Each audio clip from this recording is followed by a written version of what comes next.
இயேசுவின் அருமை சகோதர சகோதரிகளே, இந்த 9வது அதிகாரமானது 2 விஷயத்தை நமக்கு எடுத்து வைக்கிறது. முக்கியமாக அந்த 2ஆம் ஆண்டு, அவர்கள் எகிப்திலிருந்து கடந்து வந்த 2ஆம் ஆண்டிலே அவருடைய பாஸ்காவை கட்டாயம் கொண்டாட வேண்டும்.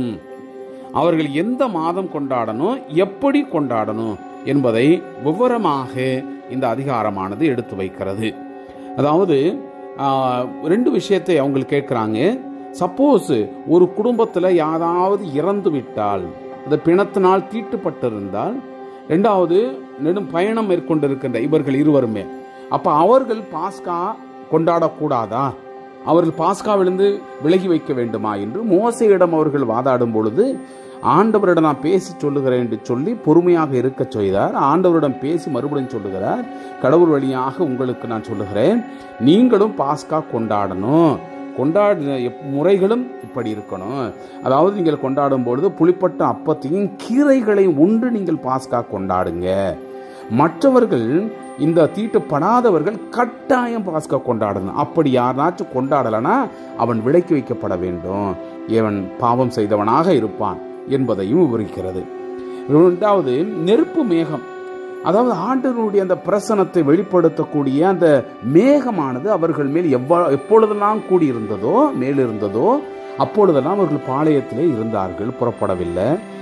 எப்போ அந்த மேகமானது களைகிறதோ அப்போ அவர்கள் புறப்பட்டு சென்றார்கள் என்பதையும் இந்த அதிகாரத்தில் நாம் பார்க்கிறோம். ஆண்டவருடைய அந்த பிரசன்னத்தை உணர்ந்தவர்களாக நடந்து கொண்டார்கள். அன்பு சகோதரமே, இந்த அதிகாரத்தை நாம் உள்வாங்கும் பொழுது நினைச்சு பாருங்களேன், இன்னைக்கும் இந்த பழக்க வழக்கங்கள் நம்முடைய மத்தியில் இருக்கிறது. யாரு வீட்டிலேயாவது ஒரு இறப்பு நடந்து விட்டால், அந்த இறந்தவர்கள் ஒரு சிறிது காலத்திற்கு அவருடைய அந்த துக்கத்தை அனுசரித்த பிற்பாடு கடைசியிலே இந்த 3ஆம் நாளோ அல்லது 7ஆம் நாளோ அந்த கீரையோடு அந்த உணவை உண்டணும். அதான் அகத்திக்கீரை சாப்பிடுவாங்கன்னு சொல்லி அந்த கீரை அங்கிருந்தே குறிப்பிட்டப்பட்டிருக்கிறது. எனவே ஆண்டவருடைய திட்டத்தை உணர்ந்தவர்களாக இந்த அதிகாரத்திற்கு நாம் செவி மடுப்போம். எகிப்து நாட்டிலிருந்து அவர்கள் வெளியேறி வந்த 2ஆம் ஆண்டு 1 மாதம் சீனாய் பாலை நிலத்தில் ஆண்டவர் மோசேயோடு பேசினார். அவர் கூறியதாவது, இஸ்ரேல் மக்கள் குறிப்பிட்ட காலத்தில் பாஸ்காவை கொண்டாடட்டும். இம்மாதம் 14ஆம் நாள் அந்தி மாலை பொழுதில் குறிக்கப்பட்ட நேரத்தில் நீங்கள் அதை கொண்டாடுவீர்கள். அதன் எல்லா விதிமுறைகளின்படியும் எல்லா ஒழுங்குகளின்படியும் நீங்கள் அதை கொண்டாட வேண்டும்.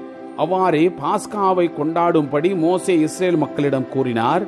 அவர்கள் 1 மாதம் 14ஆம் நாள் அந்தி மாலை பொழுதில் சீனாய் பாலைநிலத்தில் பாஸ்காவை கொண்டாடினார்கள். ஆண்டவர் மோசேக்கு கட்டளையிட்டபடி எல்லாம் இஸ்ரேல் மக்கள் செய்தனர். ஒருவரின் பிணத்தை தொட்டு தீட்டுப்பட்டதை முன்னிட்டு சிலர் அந்நாட்களில் பாஸ்காவை கொண்டாட முடியவில்லை. அவர்கள் அந்நாளில் மோசேயிடமும் ஆரோனிடமும் வந்தனர். அந்த ஆட்கள் மோசேயிடம், ஒருவனுடைய பிணத்தை தொட்டதால் நாங்கள் தீட்டுப்பட்டிருக்கிறோம். ஆண்டவருக்கான காணிக்கையை குறித்த காலத்தில் செலுத்த இஸ்ரேல் மக்களிடையே நாங்கள் மட்டும் ஏன் விளக்கப்பட வேண்டும் என்று கேட்டனர். அவர் அவர்களிடம், உங்களை பற்றி ஆண்டவர் இடும் கட்டளைக்கு என்னவென்று நான் கேட்டறியும் வரை பொறுத்திருங்கள் என்றார். ஆண்டவர் மோசேயிடம் கூறியது, இஸ்ரேல் மக்களிடம் சொல், உங்களிலும் உங்களுக்கு பின்வரும் தலைமுறைகளிலும் எவனாவது ஒரு பிணத்தை தொட்டு தீட்டுப்பட்டிருந்தால் அல்லது நெடும் பயணத்தில் ஈடுபட்டிருந்தால் அவனும் ஆண்டவருக்கு பாஸ்காவை கொண்டாட வேண்டும். 2ஆம் மாதம் 14ஆம் நாள் அந்தி மாலை பொழுதிலேயே அவர்கள் கொண்டாட வேண்டும். அவர்கள் புளிப்பட்ட அப்பத்தோடும் கசப்பான கீரைகளோடும் அதை உண்பார்கள். அவர்கள் காலை வரை எதையும் மீதி வைக்கவோ அதன் எலும்பு எதையும் முறிக்கவோ கூடாது. எல்லா விதிமுறைகளின்படியும் அவர்கள் பாஸ்காவை கொண்டாடுவார்கள். ஆனால் ஒருவன் தீட்டுப்படாதிருந்தும் பயணத்தில் ஈடுபடாதிருந்தும் பாஸ்காவை கொண்டாடாது ஒதுங்கியிருந்தால் அவன் தன் மக்களிலிருந்து விலக்கிவிடப்படுவான். ஏனெனில் அவன் ஆண்டவருக்கு உரிய காணிக்கையை குறித்த காலத்தில் செலுத்தவில்லை. அந்த ஆள் தன் பாவ பழியை சுமப்பான். உங்களோடு தங்கியிருக்கும் வேற்றினத்தவன் ஒருவன் ஆண்டவருக்கு பாஸ்காவை கொண்டாட விரும்பினால் பாஸ்காவின் விதிமுறைகள் ஒழுங்குக்கு ஏற்ப அவன் செய்ய வேண்டும். வேற்று நாட்டவனுக்கும் சொந்த நாட்டவனுக்கும் இருக்க வேண்டியது ஒரே விதிமுறையே. திரு உறைவிடம் எழுப்பப்பட்ட நாளில் மேகம் திரு உருவிடத்தை, அதாவது உடன்படிக்கை திரு உறவிடத்தை மூடியது. அது திரு உறவிடத்தினுடைய மேல் மாலை முதல் காலை வரை நெருப்பு மயமாயிருந்தது. இது தொடர்ந்து நிகழ்ந்தது. மேகம் மூடியது, இரவில் நெருப்பு மயமாயிருந்தது. கூடாரத்தின் மேலிருந்து மேகம் எழும்பி சென்றபோது இஸ்ரேல் மக்கள் புறப்படுவர். மேகம் தங்கியிருந்த இடத்தில் இஸ்ரேல் மக்கள் பாளையம் இறங்குவர். ஆண்டவர் கட்டளையிட்டபடியே இஸ்ரேல் மக்கள் புறப்பட்டனர். ஆண்டவர் கட்டளைப்படியே அவர்கள் பாளையம் இறங்கினர். மேகம் திரு உறவிடத்தின் மேல் தங்கியிருந்த நாளெல்லாம் அவர்களும் பாளையத்தில் தங்கியிருந்தனர்.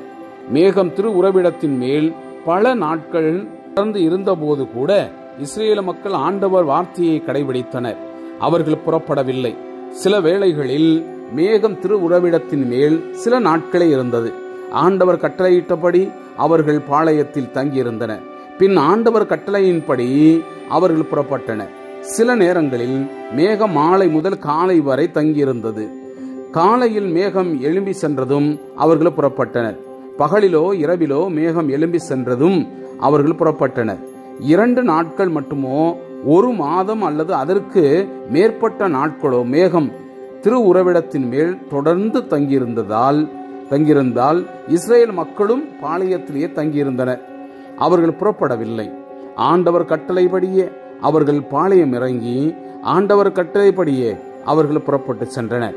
ஆண்டவர் மோசே வழியாக கட்டளையின்படி அவர்கள் ஆண்டவர் வார்த்தையை கடைபிடித்தனர். Praise the Lord. இயேசுவுக்கே புகழ். மரியே வாழ்க.